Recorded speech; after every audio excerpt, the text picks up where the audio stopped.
Livro Entre a Terra e o Céu, de Francisco Cândido Xavier, pelo Espírito André Luiz.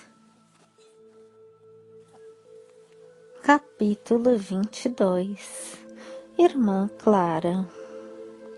Na noite imediata às experiências que descrevemos, o ministro convidou-nos a visitar a irmã Clara, a quem pedira socorro em favor do esclarecimento de Odila. Eu me sentia cada vez mais atraído para o romance vivo daquele grupo de almas que o destino enleara em suas teias. Se me fosse permitido, voltaria de imediato para junto de Mário Silva rebelado, ou para junto de Amaro paciente, a fim de observar o desdobramento da história, cujos capítulos jaziam gravados nas páginas vivas de seus corações. Todavia, era necessário esperar. Enquanto buscávamos a intimidade de Clara, descia o luar em prateados jorros sobre a paisagem que se tapizava de flores. Com o cérebro preso às preocupações resultantes do trabalho que nos exigia atenção, algo indaguei de Clarencio quanto à cooperação que pretendíamos solicitar.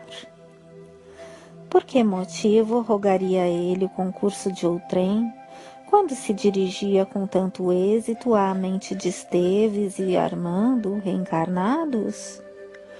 Não lhes favorecera o retrocesso da memória até os recuados dias da luta no Paraguai?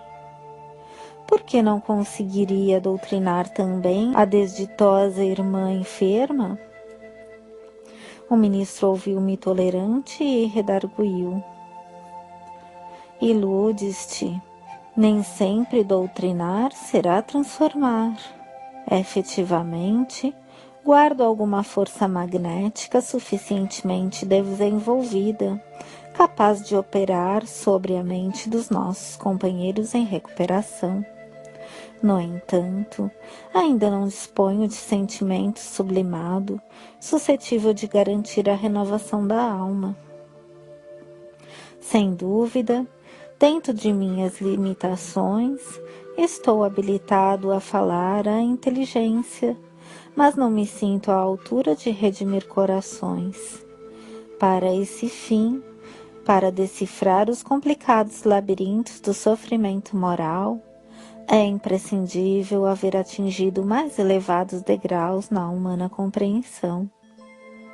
Disponha-me a desfechar novo interrogatório, contudo, nosso orientador indicou-nos bela edificação próxima.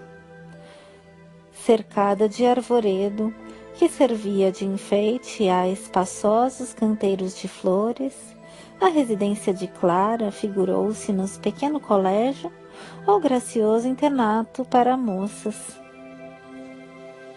Até certo ponto, não nos enganáramos. A nossa anfitriã não morava num estabelecimento de ensino. Entretanto, mantinha em sua casa um verdadeiro educandário. Tão grandes e luzidas eram as assembleias instrutivas que sabia organizar.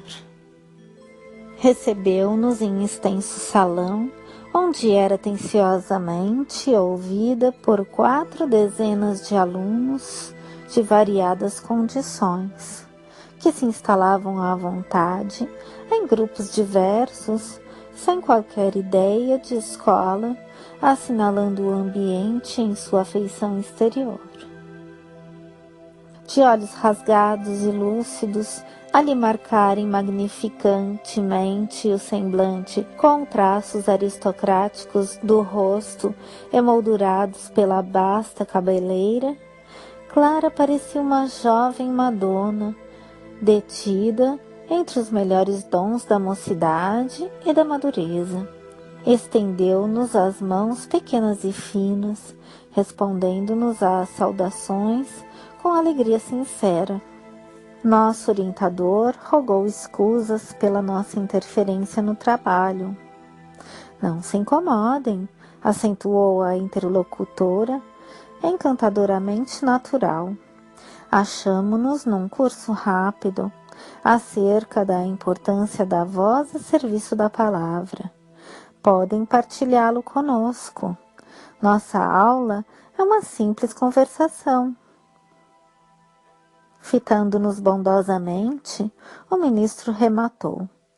Sentem-se. Sou eu quem pede perdão por fazê-los esperar mais um pouco. Em breves instantes, todavia, entraremos em nosso entendimento mais íntimo. E voltando à poltrona que ainda tinha de cátedra, sem qualquer atitude professoral, tão grande era o doce ambiente de maternidade que sabia irradiar de si, começou a dizer para os aprendizes. Conforme estudamos na noite de hoje, a palavra, qualquer que ela seja, surge invariavelmente dotada de energias elétricas específicas, libertando raios de natureza dinâmica.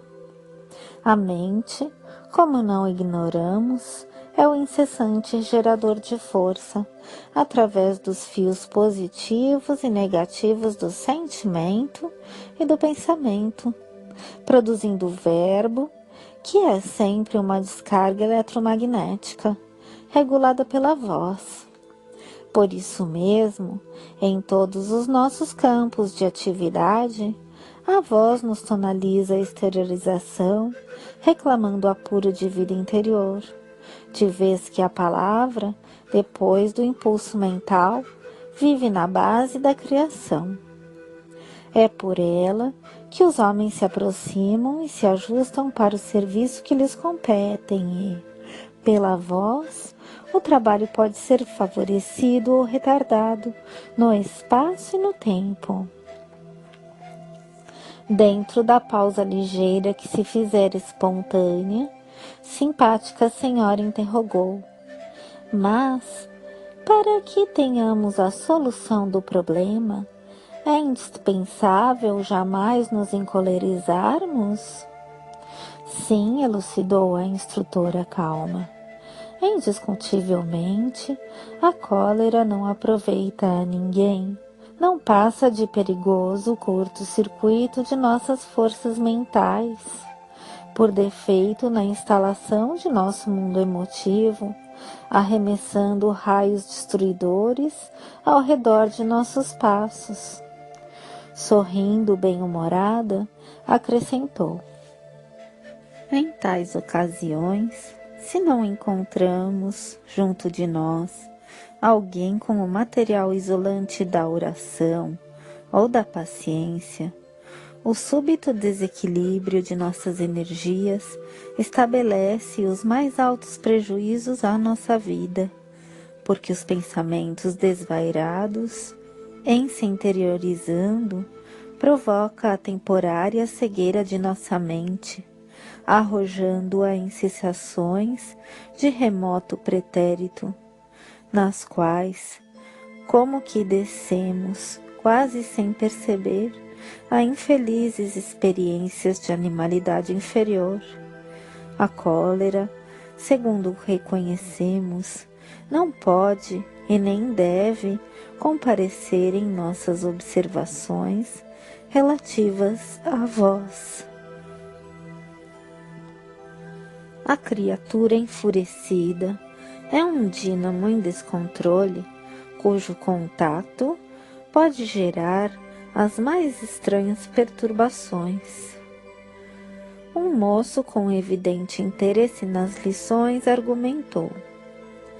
E se substituíssemos o termo cólera pelo termo indignação? Irmã Clara pensou alguns instantes e redarguiu. Efetivamente, não poderíamos completar os nossos apontamentos sem analisar a indignação como estado d'alma, por vezes necessário. Naturalmente, é imprescindível fugir aos excessos. Contrariar-se alguém a propósito de bagatelas e a todos os instantes do dia será baratear os dons da vida, desperdiçando-os, de modo inconsequente, sem o mínimo proveito para si mesmo ou para os outros. Imaginemos a indignação por subida de tensão na usina de nossos recursos orgânicos, criando efeitos especiais à eficiência de nossas tarefas. Nos casos de exceção, em que semelhante diferença de potencial ocorre em nossa vida íntima, não podemos esquecer o controle da inflexão vocal. Assim como a administração da energia elétrica reclama atenção para a voltagem, precisamos vigiar a nossa indignação, principalmente quando seja imperioso vertê-la através da palavra, carregando a nossa voz, tão somente com a força suscetível de ser aproveitada por aqueles a quem endereçamos a carga de nossos sentimentos. É indispensável modular a expressão da frase como se gradua a emissão elétrica. E ante a assembleia que lhe registrava os ensinamentos com justificável respeito, prosseguiu depois de ligeiro intervalo. Nossa vida pode ser comparada a grande curso educativo, em cujas classes inumeráveis damos e recebemos, ajudamos e somos ajudados. A serenidade, em todas as circunstâncias, será sempre a nossa melhor conselheira, mas, em alguns aspectos de nossa luta, a indignação é necessária para marcar a nossa repulsa contra os atos deliberados de rebelião ante as leis do Senhor. Essa elevada tensão de espírito, porém, nunca deve arrojar-se à violência e jamais deve perder a dignidade de que fomos investidos, recebendo da divina confiança a graça do conhecimento superior. Basta dentro dela a nossa abstenção dos atos que intimamente reprovamos, porque a nossa atitude é uma corrente de indução magnética. Em torno de nós, quem simpatiza conosco geralmente faz aquilo que nos vê fazer. Nosso exemplo, em razão disso, é um fulcro de atração. Precisamos assim de muita cautela com a palavra nos momentos de tensão alta do nosso mundo emotivo, a fim de que a nossa voz não se desmande em gritos selvagens ou em considerações cruéis que não passam de choques mortíferos que infligimos aos outros, semeando espinheiros de antipatia e revolta que nos prejudicarão a própria tarefa. Um amigo que acompanhava os ensinamentos com interesse invulgar perguntou respeitoso: Irmã Clara, como devemos interpretar as perturbações da voz, como por exemplo a gaguez e a diplofonia? Sem dúvida, informou a instrutora solícita. Os órgãos vocais experimentam igualmente lutas e provações quando reclamam reajuste. Por intermédio da voz, praticamos vários delitos de tirania mental e, através dela, nos cabe reparar os débitos contraídos. As enfermidades dessa ordem compelem-nos ao trabalho de recuperação no silêncio, de vez que, sofrendo a alheia observação, aprendemos pouco a pouco a governar os próprios impulsos, afeiçoando-os ao bem. A orientadora, que falava com absoluta simplicidade e à maneira de um anjo maternal, dirigindo-se aos filhinhos, comentou, ainda por alguns minutos, o tema singular com surpreendente primor de definição. Depois, fim da aula, permaneceram no belo domicílio tão somente algumas jovens que encontravam em nossa anfitriã desvelada benfeitora. Clara convidou-nos à pequena peça contígua e o ministro deu-lhe a conhecer o objetivo de nossa visitação. Alguém na terra precisava ouvi-la a fim de modificar-se. A interlocutora perguntou com carinho quanto às particularidades do serviço que pretendíamos realizar. Clarencio resumiu o drama que nos empolgava a atenção. Quando se inteirou de que a amargurada mulher devia renunciar ao companheiro que permanecia na terra, vimos imensa compaixão se lhe estampar no rosto. Seus olhos enevoaram-se de lágrimas que não chegaram a cair. Compreendi que a nobre instrutora, aureolada de soberanos valores morais, trazia consigo profundas mágoas manifestas. Certamente buscávamos reconforto para um coração infeliz, num coração que talvez estivesse padecendo ainda mais. Pobre criatura, disse a orientadora comovida, e, afirmando-se, com tempo bastante para ausentar-se, acolheu-nos o apelo e dispôs-se a seguir-nos generosamente.